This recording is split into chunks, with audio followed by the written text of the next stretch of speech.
할렐루야. 저녁 예배 오신 여러분 예수님의 이름으로 축복합니다. 우리 이원희 형제님 반갑습니다. 우리 최관 성도님 얼굴이 더 밝아지셨어요. 네, 진짜 농담이 아니라 진짜로 얼굴이 밝아지셨습니다. 예배를 그냥 주일날 빠지지 않고 드리니까 얼굴이 밝아지셨어요. 더 풍성한 은혜가 있을 줄로 믿습니다. 네. 여러분들도 다 마찬가지예요. 우리가 오늘 아침에 예배에 관련된 말씀 들었지만, 우리가 여러분, 옛말에 그런 말 있죠. 까마귀 노는 곳에 백로야 가지 마라. 왜 그러죠? 물드니까. 내가 누구를 가까이 있냐에 따라서 닮아간다고요. 그쵸? 예. 우리가 예수님 앞에 자꾸 나오고 예배 자꾸 드리면 누구 닮겠습니까? 주님 형상 닮는 거예요. 그러나 마귀가 두글두글거리는 저기 그냥 죄 짓는 곳에 자꾸 기웃거리면 누구 닮을까요? 마귀 닮는 거죠.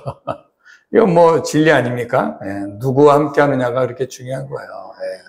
그래서 제가 어렸을 때 우리 어머니가 저한테 했던 말이 있습니다. 근데 말대로 정말 되는 것 같아요.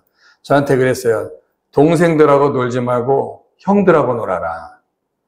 나 맨날 형들하면 쫄병 노릇하는데 맨날 형들하고 놀았어요.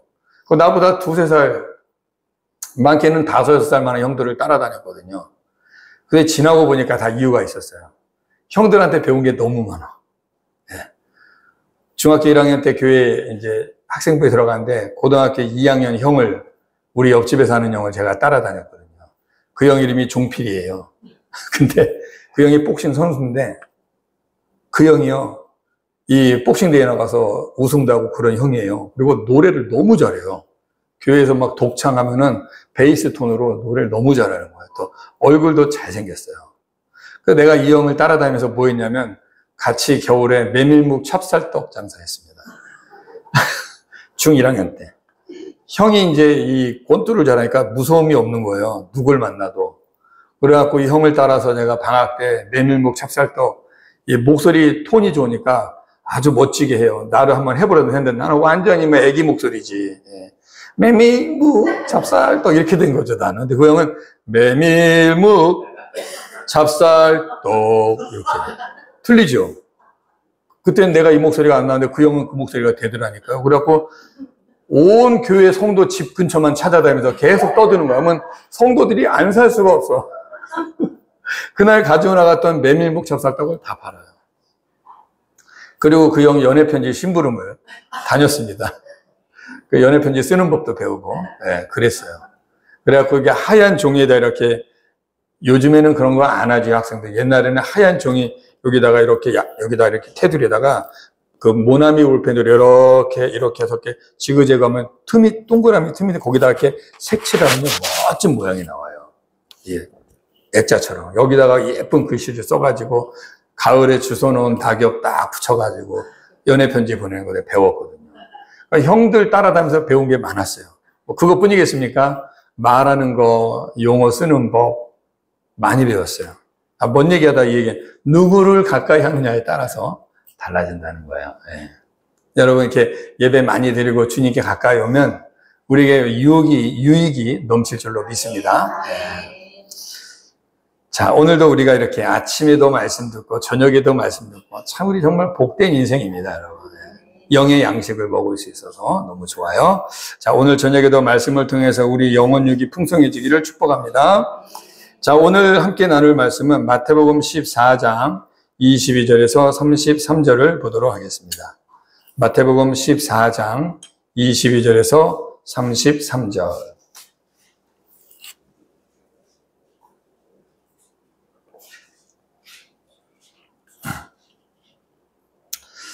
마태복음 14장 22절에서 33절. 찾으신 줄 알고 교도가도록 하겠습니다. 예수께서 즉시 제자들을 재촉하사 자기가 무리를 보내는 동안에 배를 타고 앞서 건너편으로 가게 하시고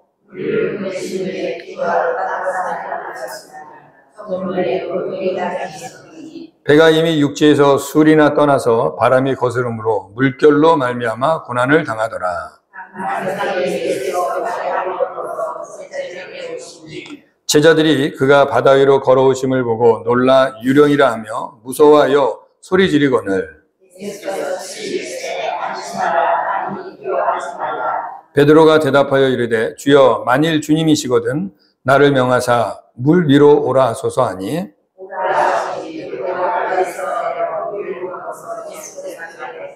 바람을 보고 무서워 빠져가는지라 소리질러 이르되 주여 나를 구원하소서 하니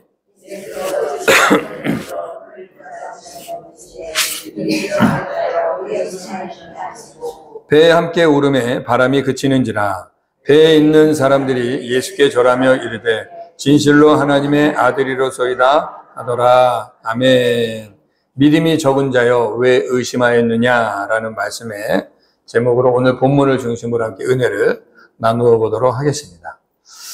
요즘에 유행하는 신조어 중에 현타라는 말 들어보셨습니까? 현타. 들어보셨어요? 네, 현타. 현타 왔어. 요즘 젊은이들이 많이 쓰는 말이에요. 신조어. 요즘에 이제 많이 쓰는 말인데, 이 현타라는 말은 어떤 말이냐면요. 이 말을 현실 자각 타임이라는 말을 줄여서 현타. 요즘엔 젊은이들의 말을 막 줄여서 해요. 아이스 아메리카노 갈 때 우리는 아이스 아메리카노 주세요. 그러면 다 알아들어요. 아이스 아메리카노 그 다음에 뜨아주세요. 그러면 뜨거운 아메리카노. 예. 이건 못 알아먹고서 그냥 그 뭐냐 막 이러면 이제 좀 떨어지는 거예요, 시대에. 요즘에 이것도 유행이 지난 말이에요. 하여튼 요즘에 말을 막 최대한 줄여서 하는 말들이 유행인데 이 현타라는 말도 요즘에 젊은이들이 많이 쓰는 신조어입니다. 이 말의 의미는 뭐냐면 헛된 꿈이나 망상 따위에 빠져 있다가 자기가 처한 실제 상황을 깨닫게 되는 시간. 현실과 이상의 한계점에 부딪혔을 때 하는 말이죠. 너무 이상적인 그 시간을 보내는데 현실로 돌아 현타가 온 거예요. 예를 들어서 이러한 때에 현태라는 말을 써요. 개인적 목표를 위해 노력을 쏟아부었으나 결과가 기대를 충족하지 못한 상황에서 우리는 좌절감 그리고 허망함을 느끼는데 이를 종합하여 현타라고 표현합니다. 게임 중에서도 요즘 젊은이들 게임 많이 하죠. 게임 중에서도 집중하여 플레이하다가 패배했을 때 현타 왔다 그런 말을 쓰기도 해요. 또 이제 우리 다이어트 많이 하시죠? 네. 다이어트를 시도하는 중에 이 식욕을 절제하지 못해서 시컬 먹어버리고 나서 현타 왔다. 현실적이다. 다이어트 꿈을 꾸고 예쁜 S라인을 기대하고 몇 년 전에 샀던 옷 다시 입을 줄 알고 기대했는데 먹는 유혹을 이기지 못하고 그냥 먹어버렸어요. 현타 온 거죠. SNS가 활성화된 이 시대, 요즘에 그 핸드폰으로 이렇게 SNS 많이 주고받지 않습니까? 그 다음에 뭐 유튜브도 있고 영상이 활성화된 시대에서 다른 사람의 화려한 생활을 선망하며 구경하다가 스스로의 자신의 평범한 생활과 비교하여 초라한 현실을 자각할 때 현타 왔다. 나는 이게 뭐냐. 그리고 여행을 가서 짜릿하게 즐겁고 재미있게 놀다가 현실로 돌아와서 내일 출근해야 될 때 현타 왔다. 놀 때 너무 좋았어요. 매일 그렇게 그냥 갈치 먹으러 다니고, 매일 그렇게 회 먹으러 다니고, 매일 그렇게 배 타고 성 구경하러 다니면 얼마나 좋겠어요. 근데 그거 매일 하려면 돈이 얼마나 들겠습니까? 그거는 돈을 쌓아놓고 사는 사람들이나 할 수 있는 일이지. 예. 우리 같은 진짜 아주 일반적인 분들은 진짜 어쩌다 한번 가서 휴가 때 잠깐 쓰는 거잖아요. 너무 좋잖아요. 내일도 눈 뜨면 또 여행이다. 근데 그거 길어야 2, 3일. 다음부터 또 출근하고 현실로 돌아올 때 현타 왔다 이렇게 말한대요. 현실과 이상의 충돌에서 비롯된 상실감과 자신에 대한 실망감, 허탈감, 무력감 등을 퉁털어서 하는 말이 바로 현타다 이렇게 말해요. 신앙생활 가운데서도 얼마든지 이러한 일들이 일어납니다. 한번 여러분 들어보시고 공감이 되는지 한번 생각해 보세요. 믿음으로 산다고 했는데 어이없이 무너지는 자신을 발견할 때 허탈감과 무력함을 느낍니다. 신앙생활 속에서도 현타가 오는 거예요. 신조어니까 제가 쓰는 겁니다. 이해하시고 들으세요. 믿고 기도하고 행동으로 순종했는데 뜻밖의 결과가 오거나 기도하면서 의심했던 그대로 안 돼버렸고 실패했을 때 그때도 현타가 와요. 아이러니하죠? 기도했는데도 의심을 했거든. 그런 응답은 왜 이렇게 또 잘 돼? 의심대로 안 돼버리는 거죠. 혼란스럽습니다. 그럴 때 어떤 생각이 드느냐? 나에게 믿음이 있는 건가? 하나님은 과연 살아 계시는 건가? 지금 내가 허상을 따라가고 있는 건 아닌 건가? 의심이 들어오고 불신이 찾아옵니다. 이런 경험들 한 번 정도는 있으셨죠? 예. 어쩔 때는 그냥 화가 납니다. 요즘에 그래서 분노 조절 장애가 일어나는 거예요. 괜히 화가 나요. 그냥 화가 나. 뭔지 그냥 안에 그냥 불만이 막 쌓이고 뭔가 원통함이 있는 거죠. 속고 있는 것 아닌가 싶기도 하는 거죠. 내가 지금 신앙생활하는 게 혹시 종교 사기당하는 거 아니야? 이런 생각이 올 때도 있어요.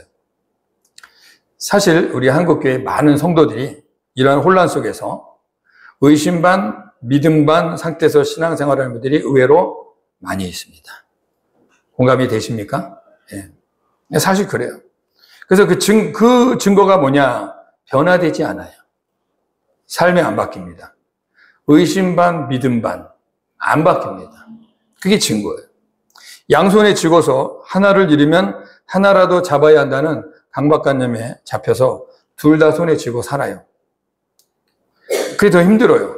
온전히 맡기지도 못하고 둘 다 잡으려니 힘이 들지요. 신앙생활에. 믿음과 현실 사이에서 방황하고 불안해하고 있는 성도들이 많이 있습니다. 이 땅에서 누리고 살고 싶고 하고 싶은 것 다 하고 싶은데 그렇게 살면 죄를 짓게 되고 죄와 늘 동행하게 되니까 현실의 삶에서 멀어지게 되고 또 아쉽고 손을 놓기가 힘들어지는 거예요. 믿음대로 살면은 현실의 삶에서 내가 멀어지잖아요. 친구들도 만나는 횟수도 줄여야 되고 옛날처럼 나의 그 어떤 잘 놀던 이런 것들이 안 되잖아요. 그죠? 이게 자신의 뭔가를 버려야 되는 거죠. 이게 쉽지 않다는 거예요. 옛날에는 소주병에 숟가락 젓가락 넣고 흔들면서 딸랑딸랑하고 노래도 잘했는데 이거 지금 하라고 그러면 참 어색하죠. 옛날엔 노래방 가서 탬버린 2개 들고 차차차차차차차차 하면서 잘했는데 지금 이게 안 가게 되는 거죠. 가고는 싶은데 갈 수가 없는 거죠. 죄 짓는 장소 뭘 가면 어두컴컴한 데서 세상 노래 부르면서 죄 짓기 쉬운 환경이라 안 가게 되는 거죠. 이러한 것들이 우리 안에 늘 갈등으로 이렇게 있다 그 말이죠. 거룩한 삶을 살아야 하니 힘들고 믿음으로 살고 싶은데 현실에서 유혹하는 짭짤한 것들이 너무 많고 그동안 누리던 재미들을 버리기가 아쉽습니다. 그래서 예수 믿기가 어려운 거예요. 둘 다 누리려니 갈등과 고통이 쉬지 않습니다. 말 그대로 세상도 즐기고 천국도 가야 하는데 둘 다 하면서 천국 갈 수는 없으니까 더 딜레마가 되는 거예요. 어떻게 인정이 되십니까? 그런 현타가 온 적 있습니까? 없어요? 대단하신 분들이다. 우리 성도님들은 진짜 대단하십니다. 나도 그런 거 왔는데 여러분 없으시다니 저보다 낫습니다, 여러분. 네. 저는 제가 목사이지만 현타 올 때가 있었거든요. 네. 친구들 만났을 때 아파트 샀다, 2채 샀다, 이번에 신형 그랜저 뽑았다, 타고 와서 자랑하고 그러면 현타 와요. 나는 맨날 중고차 타고 다니니까. 네. 학교 다닐 때 그냥 맨날 내 가방 들던 애가 말이야. 돈 좀 벌었다고, 땅 샀다고 자랑하고 이러면 현타가 옵니다. 현실이거든요. 이거 다 제 얘기하는 거예요. 제가 경험하지 않으면 어떻게 이런 얘기를 하겠습니까? 근데 이게 저만이 아니라 많은 성도들이 이런 현타 속에서 갈등하고 있는 것이 사실입니다. 자, 우리가 이 내용을 들으면서 성경 구절 하나를 좀 봐야 될 것 같아요. 누가복음 16장 13절. 누가복음 16장 13절.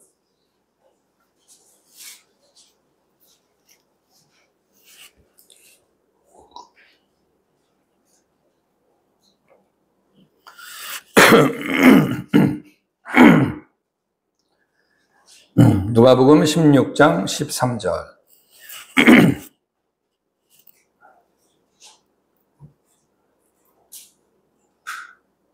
예, 찾으신 줄 알고 같이 읽겠습니다. 시작. 집 하인이 두 주인을 섬길 수 없나니 혹 이를 미워하고 저를 사랑하거나 혹 이를 중히 여기고 저를 경히 여길 것임이니라. 너희는 하나님과 재물을 겸하여 섬길 수 없느니라. 아멘. 예수님이 제자들에게 하신 말씀이에요. 오늘 우리에게 하시는 말씀입니다. 주님을 따르는 제자된 우리에게, 믿음의 사람들에게 하는 말이에요. 두 주인 섬길 수 없다. 양당 간에 하나 선택하라 그 말입니다. 저와 여러분은 예수님을 택하였기에 이 자리에 있는 줄로 믿습니다. 아직 우리 육체는 세상 것이 좋기도 해요. 아직까지는. 그 뜻, 그냥 만약에 하나님이 둘 다 누려라. 그래도 천국 간다 그러면 너무 좋지. 그런가요? 둘 다 누려라. 그냥 바쁘지 뭐. 그냥 주일은 교회 와서 예배드리고 주중에 가서 그냥 신나게 놀고 또. 그래도 천국 간다면 얼마나 좋겠어요. 근데 오늘 성경은 분명히 말하기를 두 주인을 섬길 수가 없다라고 명확하게 말씀해줘요. 그러니까 하나를 우리가 결정해야 돼요. 어떻게 하실랍니까? 그냥 세상에서 신나게 막 그냥 즐길랍니까? 아니면 예수님 잘 믿을랍니까? 어떠세요? 예수님 잘 믿으시겠습니까? 예. 근데요, 제가 이 말씀 드린 거는 우리 주님과 깊은 교제 속에 있으면요, 세상이 즐기는 것과 정말 비교할 수 없는 참된 기쁨, 참된 안식, 참된 마음속에 그 희락이 있어요. 요거 맛보지 못하면 여러분 늘 갈등하는 거예요. 전라도에 유명한 음식 하나 있죠? 썩은 내 나는 고기. 홍어, 삼합이라고 그러죠? 그 썩은 내 나는 홍어와 그 다음에 또 뭐예요? 예? 삼겹살과 그 다음에 푹 익은 김치. 요거 세 개를 딱 써서 먹어야 합이 맞아서 그냥 한번 딱 깨면 이게 어떻게 되면 딱 깨면 이 냄새가 내 입 그 천정 코에서 샥 터져갖고 한 바퀴 샥 뇌를 돕니다. 샥 또 이게 밑으로 확 들어갖고 다시 올라와서 입으로 확 하고 나가요. 먹어본 분은 아실 거예요. 저도 먹어봤거든요. 정신 바짝 납니다. 예. 세상에 썩은 내도 그런 썩은 내가 없어요. 시궁창도 그런 시궁창이 없어요. 근데 이걸 맛대로 놓으면 맛있다는 거예요. 거기다가 막걸리까지 한 잔 먹으면 짱입니다. 저는 막걸리는 안 먹었어요.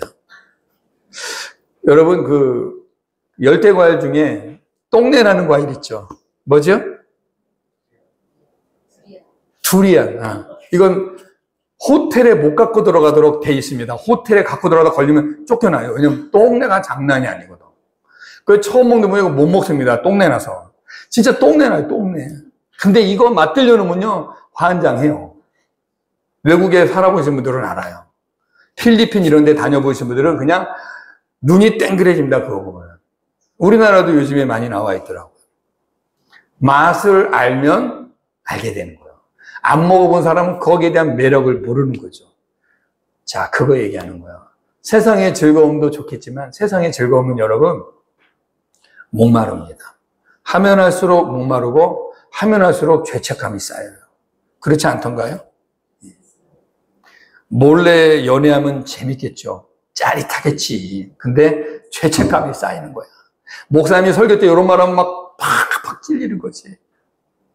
몰래 이거 좋지. 찔리는 거지. 모를 때는 괜찮아요. 알고 나면 힘든 거예요. 근데 여러분, 주님과의 교제 속에서 주님으로부터 얻는 그 영적인 교제는요, 먹으면 먹을수록, 경험하면 경험할수록 새롭고 더 깊고 더 오묘하고 더 풍성하답니다. 경험하는 자만이 아는 거예요. 그게 주님은 말씀하는 거예요. 두 주인을 섬길 수 없다. 저와 여러분은 이제 우리 하나님만 따라가는 삶이 되기를 축복합니다. 또 성경 한 군데 보겠습니다. 요한 1서, 저 뒤로 가세요. 신약성경 저 뒤쪽, 요한계시록 앞쪽에. 요한 1서 2장 15절에서 17절. 요한 1서 2장 15절에서 17절.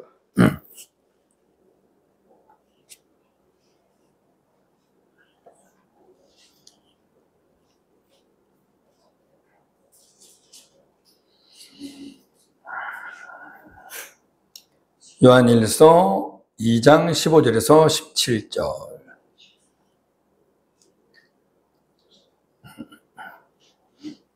찾으셨습니까? 찾으셨나요? 예. 자, 같이 읽겠습니다. 시작. 이 세상이나 세상에 있는 것들을 사랑하지 말라.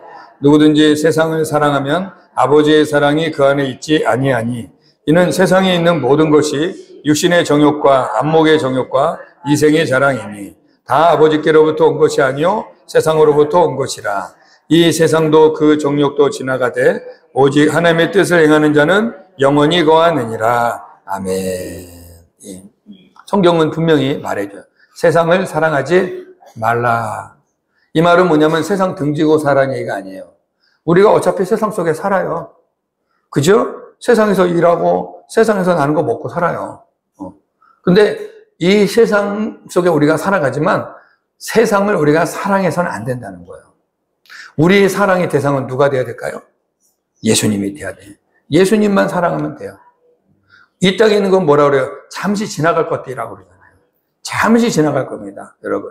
잠시 지나갈 이 땅에 우리의 모든 걸 쏟을 필요가 없죠. 그렇죠? 우리는 영원히 거할 하나님의 나라가 준비되어 있습니다. 지금 여기서 우리가 준비할 건 뭐냐면 그 나라에서 내가 살 준비하는 거예요, 이 땅은.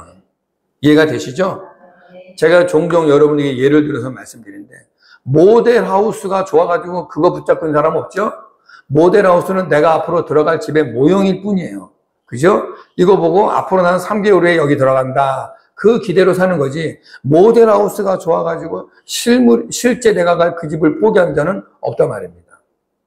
텐트 치고서 잠시 개울가에서 이렇게 밥해 먹고 재밌는 생활이 좋다고 거기다가 냉장고 사놓고 그냥 세탁기 사놓고 사는 자는 없죠. 임시 거처죠. 잠깐 좋아도 거긴 내가 떠날 곳입니다. 이 땅이 그런 데라는 곳이에요. 이 땅은 잠시 지나가는 곳입니다. 그럼 이 땅에 산다 우리가 할 일이 뭐냐? 영원한 아버지의 나라를 소망하면서 그 나라 갈 준비하고 사는 것이 이 땅에서 사는 성도의 삶인 것입니다.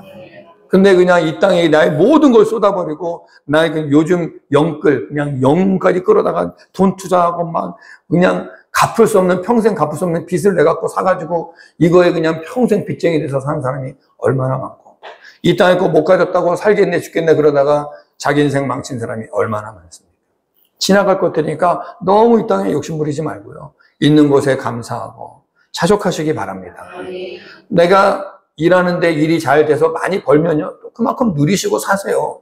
그러나 안 되면 받아들이셔야 됩니다. 현실을.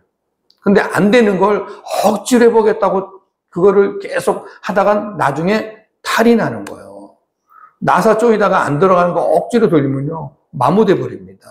쓸데가 없어지는 거죠. 근데 우리가 예수 믿는 자들은요, 소망이 하늘에 있기 때문에 땅의 것들이 잘 되면 감사하고 또 이걸 잘 경영해서 살면 되지만 안 되면 또 안 되는 이유가 있을 것이다라고 하나님께 맡기고 현실에 내가 겸손하게 살아가면 이것이 성도의 삶이에요.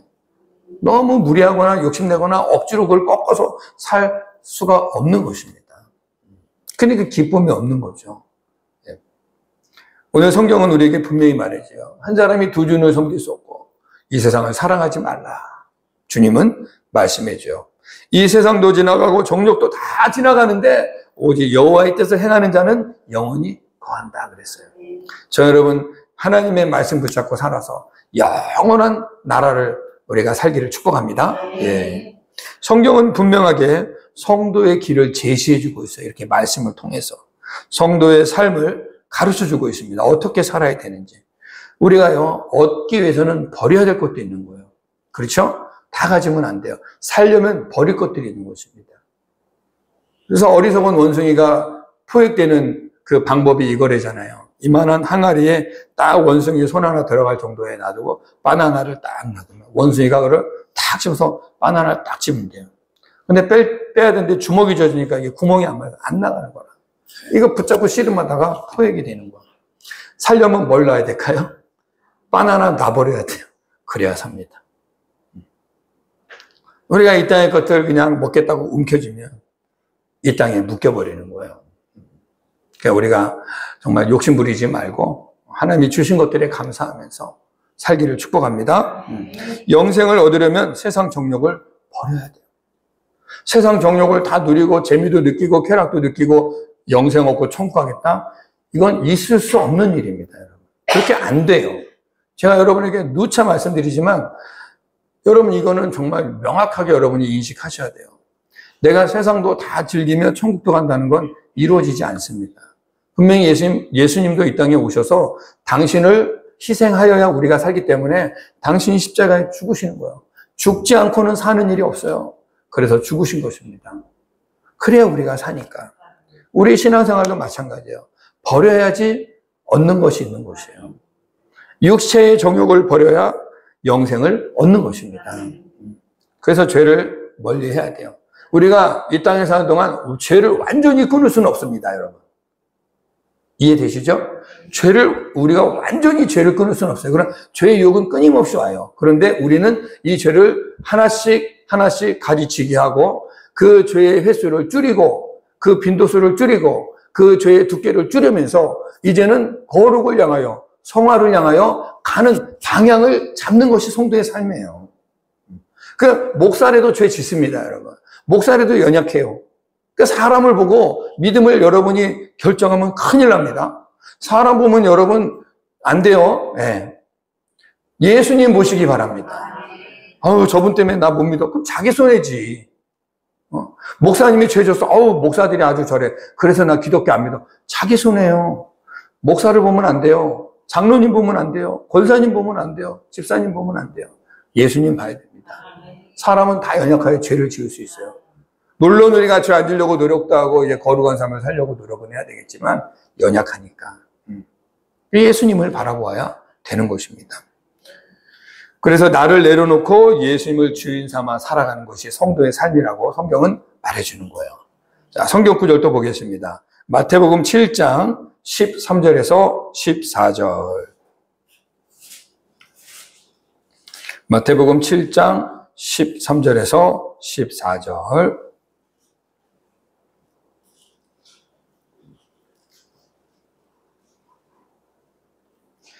예, 우리 한 목소리로 찾아보세요. 예.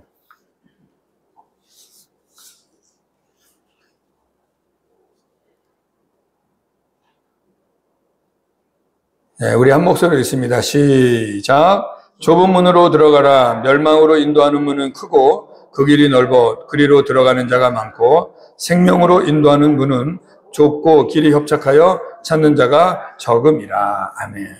우리가 이 땅에 살아가면서 넓은 문은 뭐예요? 쉽고 편안한 길을 넓은 문이라고 그래요. 쉽고 누구나 다 사는 거, 그냥 쉽고 편안하게 사는 거, 거기에는 영생이 없다는 거예요. 좁은 문으로 들어가라. 좁은 문은 뭐예요? 남들이 가지 않는 것, 남들이 관심 없는 것. 여기서 좁은 문은 우리 예수님을 말하는 거예요. 예수께로 와야 우리가 영생 얻는단 말입니다.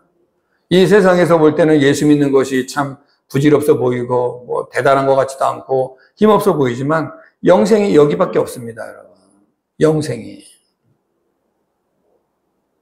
또 한 군데 보겠습니다. 마태복음 16장. 마태복음 16장 24에서 27절. 마태복음 16장 24절에서 27절. 읽겠습니다. 찾으세요. 우리 최강 성도님 찾으세요.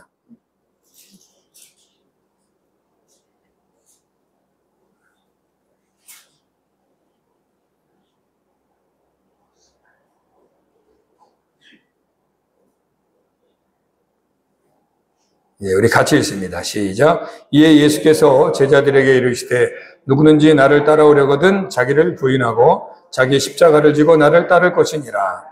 누구든지 제 목숨을 구원하고자 하면 잃을 것이요 누구든지 나를 위하여 제 목숨을 잃으면 찾으리라.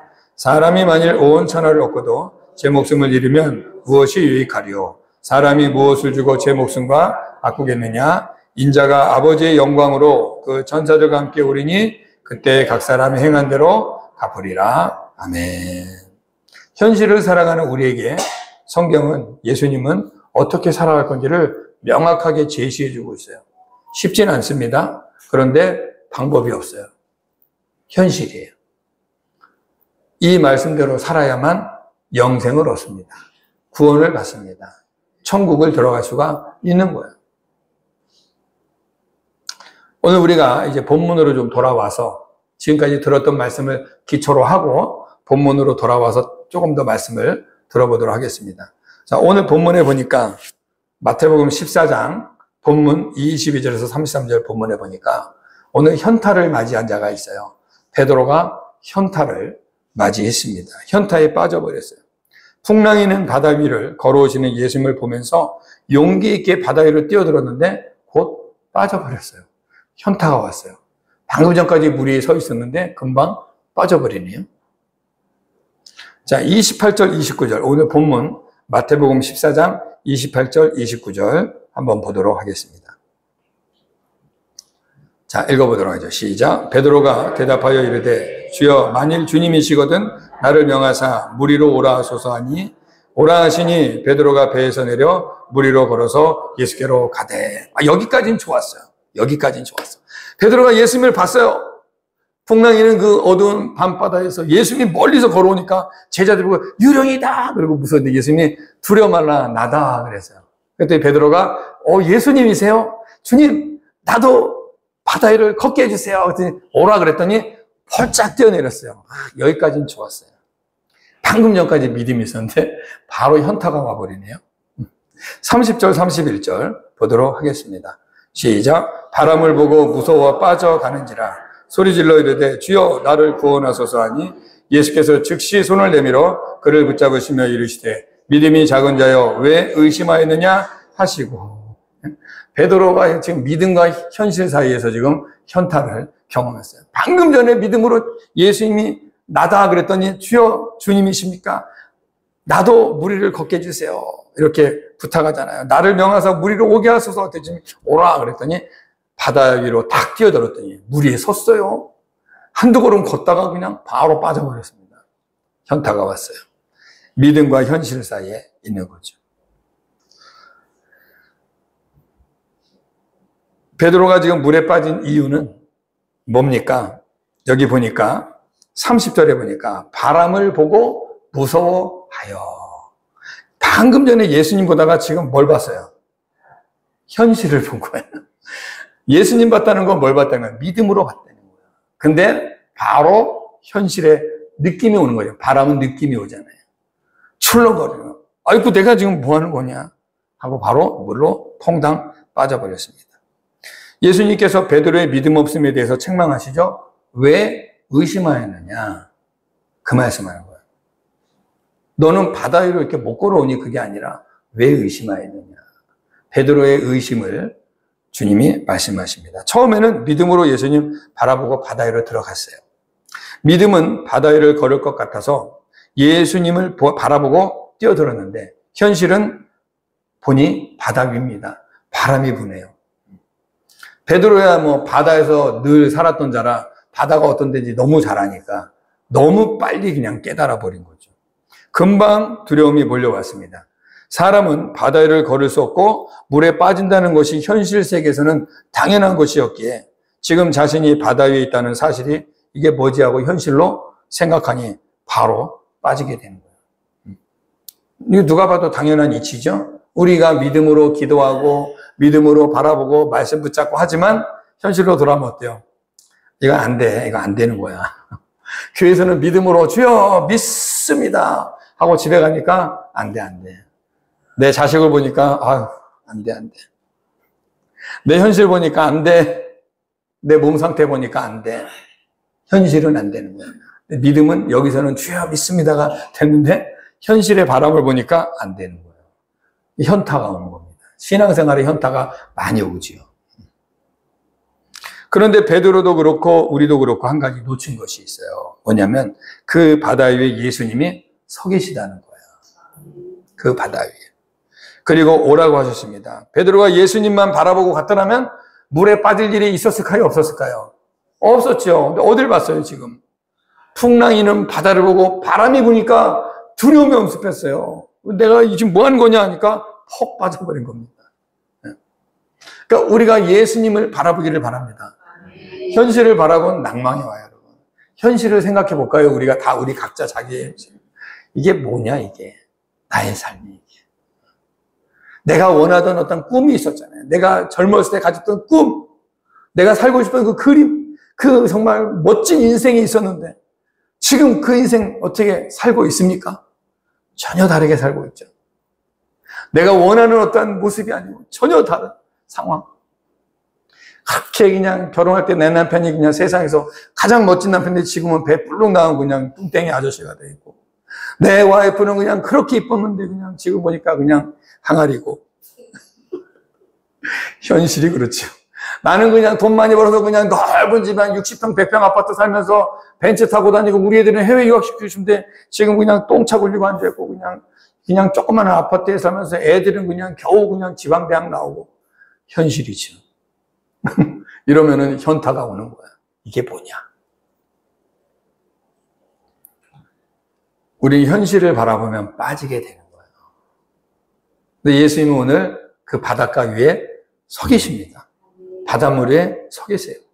베드로가 예수님만 바라보고 갔더라면 빠질 일은 없었겠죠. 근데 현실을 보니 바로 빠지게 되는 거예요. 베드로는 현실인 바다를 보고 바다에 일렁이는 바람과 파도의 두려움이 밀려온 것입니다. 예수님을 보지 못하고 현실을 본 거예요. 우리 적용하셔야 됩니다. 우리 자기에게. 나는 지금 예수님을 보고 가고 있는가? 현실을 보고 있는가? 예수님과 현실 사이에서 지금 내가 현타를 겪고 있는가? 한번 자신을 돌아보라는 얘기죠. 믿음으로 뛰어들었는데 현실 앞에 무너지고 말았습니다. 의심이 들어왔거든요. 예수님은 의심하는 것을 믿음이 작은 자라고 책망하셨어요. 믿음이 작은 자요, 왜 의심하였느냐, 이렇게 말씀하시잖아요.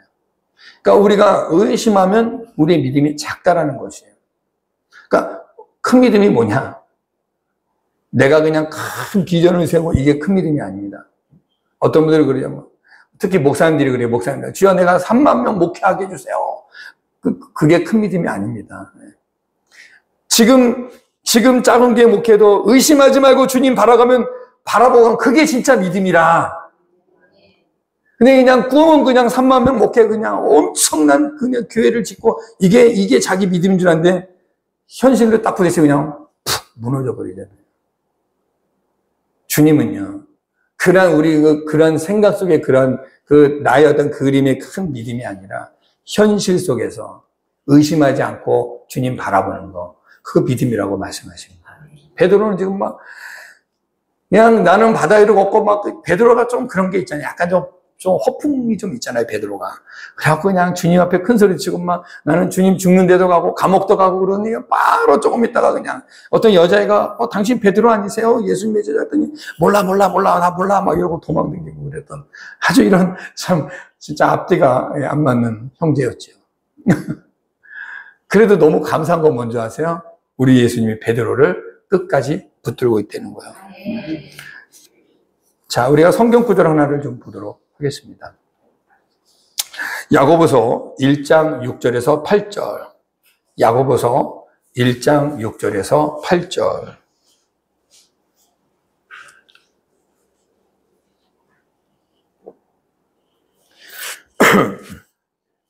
야고보서 1장 6절에서 8절.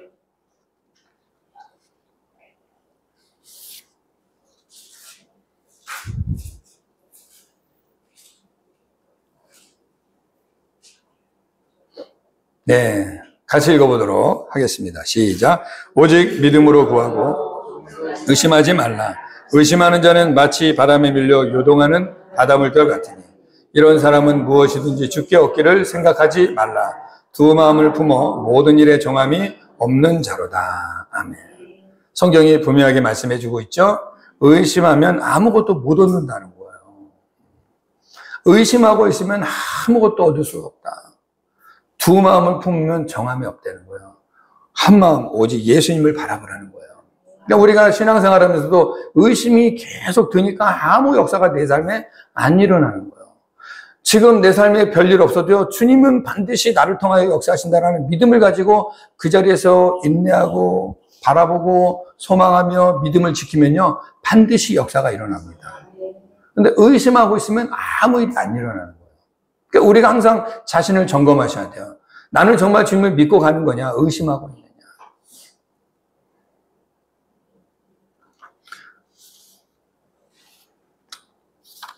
30절에 보니까, 오늘 본문 3절에 보니까 베드로가 이 상황에서 물에 빠져서 뭐라고 그래요? 바람을 보고 무서워 빠져가는지라 소리질러 이르되 주여 나를 구원하소서. 여러분, 우리 너무 정말 감사한 게 뭔지 아세요? 우리가 이렇게 솔직히 우리 예수 믿으면서 의심이 들 때가 있어요, 없어요? 있죠? 예, 있어요. 근데 주님이 의심했다가 우리를 외면하시거나 끊어버리시거나 우리를 안 돌아보지 않습니다. 의심하여 물에 빠진 베드로를 보면 알 수 있죠. 베드로는 물에 빠졌어요. 의심하다가 물에 빠졌어요. 근데 물에 빠지면서 베드로가 뭐래요? 주여 나를 구원하소서, 살려주세요. 그 얘기한 거예요. 그랬더니 예수님이 31절, 오늘 본문 31절에 뭐라고 되어 있냐면 예수께서 즉시 손을 내밀어. 즉시. 일체의 고민도 없이 바로 손 내밀어서 건져줍니다. 방금 전에 주님 바라보고 쫓아오다가 의심하여 물에 빠진 베드로를 보고 주님이 바로 붙잡아주세요. 여기 우리의 소망이 있어요, 여러분. 우리가 예수 믿어도 연약함을 주님이 아십니다. 우리가 막 주여 주여 하고 막 대단한 믿음 있는 것 같아도 주님이 우리 속을 다 알고 계세요. 너 좀 있으면 넘어져. 너 좀 있으면 푹 꺼져. 또 주님이 알고 있어요. 근데 중요한 건 뭔지 아세요? 주여 나를 돌아보소서, 나를 불쌍히 여기소서 하고 주님 앞에 구하는 거예요.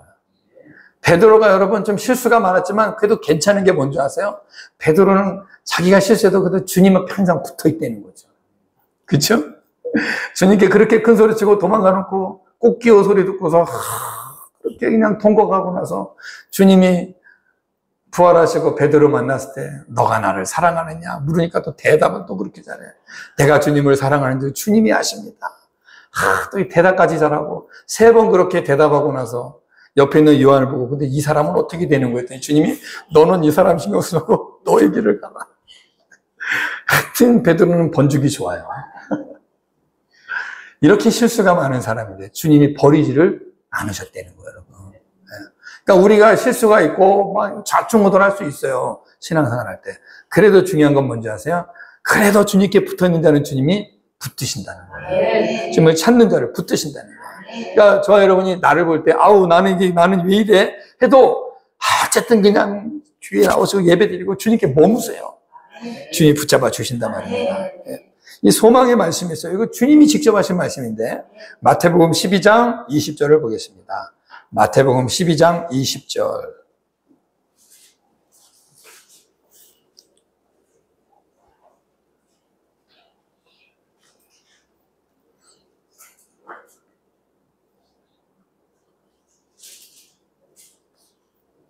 마태복음 12장 20절. 예, 함께 읽습니다. 시작. 상한 갈대를 꺾지 아니하며 꺼져가는 심지를 끄지 아니하시기를 심판하여 이길 때까지 하리니. 아멘. 우리는 꺼져가는 등불 같고 상한 갈대 같아요. 내 주님이 꺾지 않으십니다. 꺼져가는 등불을 끄지 아니하십니다. 언제까지? 승리할 때까지 우리를 이끌어 주신대요. 이길 때까지 우리를 지켜주신다는 거예요. 감사하지 않습니까? 소망이 있지 않습니까? 지금 내 모습을 이 믿음 갖고 천국 가겠냐, 이거? 이래가지고 되겠냐, 이런 막 그냥 목사님한테 설교 들으면서 그냥 그렇게 그냥 잔소리 듣고 쿠지럼 들어서 기가 팍 죽었어도 소망 가지시기 바랍니다. 우리 예수님은 그러시잖아요. 이길 때까지 우리를 붙잡아 주신다. 그러니 감사합니다. 그러니까 여러분, 잘 못해도 주님께 붙어 있으세요. 붙어 있으세요. 이길 때까지 믿음으로 온전해질 때까지 주님이 포기하지 않으신대요. 나는 나를 포기할 수 있고 나는 나의 어떤 관계들을 포기할 수 있어요. 근데 주님이 나를 포기하지 않겠대요. 그러니까 여러분, 우리 가족 가운데 아직 예수 안 믿고 나를 이렇게 속썩이는 분 계셔도 나는 힘들어도 주님이 그 사람을 포기 안 하신다는 말씀을 믿으시기 바랍니다. 기도해 주세요. 자녀들도 모든 관계 속에 돌아와야 될 영혼들 주님이 포기하지 않으시고 계속 우리를 통하여서 주님이 그 사람을 계속 이끌어 가도록 하시는 거예요. 그러니까 우리의 삶에 나를 고통스럽게 하고 나를 수고롭게 하는 그 대상들이 있죠. 하나님이 나를 통하여 그 사람을 포기하지 않고 있다는 증거입니다, 여러분. 그러니까 믿는 나를 붙여주신 거예요, 지금. 그러니까 내가 포기하면 안 돼요. 주님이 포기하지 않고 있습니다. 아멘이시죠? 예수님 오늘도 우리에게 말씀하십니다. 믿음이 적은 자여, 왜 의심하였느냐? 성도는 예수님만 바라봐야 될 줄로 믿습니다. 현실 보지 마세요. 현실 보면 현타가 옵니다. 믿음으로 주님만 바라보세요. 믿음으로. 왜 나는 이렇게 사냐? 왜 내 모습? 이런 거 여러분 자꾸 말하면요. 불평불만이 되는 거예요. 힘이 들어도 입으로 말하면 안 돼요. 주님께 얘기하세요. 주님, 내가 이런 마음이 드네요. 주님, 내가 이런 마음이 왜 들까요? 주님, 내 마음을 좀 평안하게 해주세요. 주님, 나를 도와주세요. 그러면 주님이 즉시 베드로를 붙잡아 주신 것처럼 우리가 여러분 그러니까 믿음으로 기도하셔야 돼요. 이런 것까지 기도는 아니, 즉시 해주세요. 즉시. 그러니까 우리가 항상 주님을 의지하셔야 돼요. 주님만 바라보세요. 현실 보면은 나 참 인생 슬프고 참 가련한 내 인생이 되는 거고요. 괜히 우울해지는 거예요. 세상에서 내가 제일 불쌍한 사람 같고 내가 제일 처량한 것 같은데요. 그렇지 않습니다, 여러분. 현실을 보면 그런데 현실 보지 말고 이 현실의 위에 서 계신 예수님을 보시기 바랍니다. 베드로가 지금 그 모습 아닙니까? 예수님을 보았을 때는 물 위에 섰는데 현실을 보니 빠져버린 거예요. 그래서 성도들이 왜 이런 딜레마에 빠지느냐? 자꾸 현실을 보면서 신앙생활 하니까 안 되는 거예요. 예수님만 바라보시기 바랍니다. 현대를 살아가는 우리는 현실의 바다에 너무 자주 빠져요. 그러나 예수님을 바라봐야 돼요. 주님이 늘 내 곁에 계심을 의심하지 마시기 바라요. 주님이 약속하셨잖아요. 내가 세상 끝날까지 너희와 항상 함께 있으리라 약속해 주셨잖아요. 성경 너무나 많은 곳에서 약속해 줘요. 주님이 내가 너와 함께 하리라. 너는 내 것이라. 내가 너를 도우리라. 나의 의로 너는 너를 붙들리라. 두려워 말라. 놀라지 말라. 주님이 계속 말씀인데 우리가 안 듣는 거예요. 우리가. 자꾸 현실만 보는 거예요. 이건 마치 뭐가 같냐면 아빠가 아들 여기 담벼락에 서 있어요. 아들 내려오려 아빠가 받아줄게 했는데 아빠를 보면 뛰어나가면 되는데 밑을 보니까 무서운 거야. 못 뛰어가는 거예요. 아빠를 의심하는 거죠. 아빠가 얼마나 속상하겠어요. 이 녀석이 아빠를 못 믿네. 아빠가 팔 벌리면 아빠한테 뛰어들면 되는 거예요. 그러면 되는데 이걸 못 되고 현실을 보는 거예요. 우리는 예수님께 뛰어드시기 바랍니다. 예수님이 팔 벌리고 기다리고 있다고. 예수님께 못 안기고 자꾸 현실만 보니까 힘든 거예요. 말씀을 정리하도록 하겠습니다. 주님은 바다 위를 걷지 못한 베드로를 책망하신 것이 아니에요. 믿음이 작은 것을 책망하셨습니다. 왜 의심하였느냐? 의심한 걸 주님이 책망하신 거예요. 성도는 믿음으로 사는 겁니다. 현실을 보고 사는 것이 아니라 믿음으로 사는 거예요. 그래서 로마서 1장 17절에 보려면 오직 의인은 믿음으로 말미암아 살리라. 예수 믿는 우리를 말하는 거예요. 우리 예수 믿는 자들은 예수님을 믿는 믿음으로만 사는 거예요. 현실을 가지고 사는 것이 아니라 믿음으로. 우리는 믿음으로 천국 가게 되는 것입니다. 아멘이시죠? 말씀 정리합니다. 현실 세상은 물질과 논리로 살아가지만 성도는 믿음으로 살아가요. 그래서 저와 여러분은 더 든든하고 굳건한 믿음으로 연단되고 세워지고 그래서 주님의 기쁨이 되고 또 늘 주님만 바라보며 나아갈 수 있는 믿음의 사람 되기를 예수님의 이름으로 축복합니다.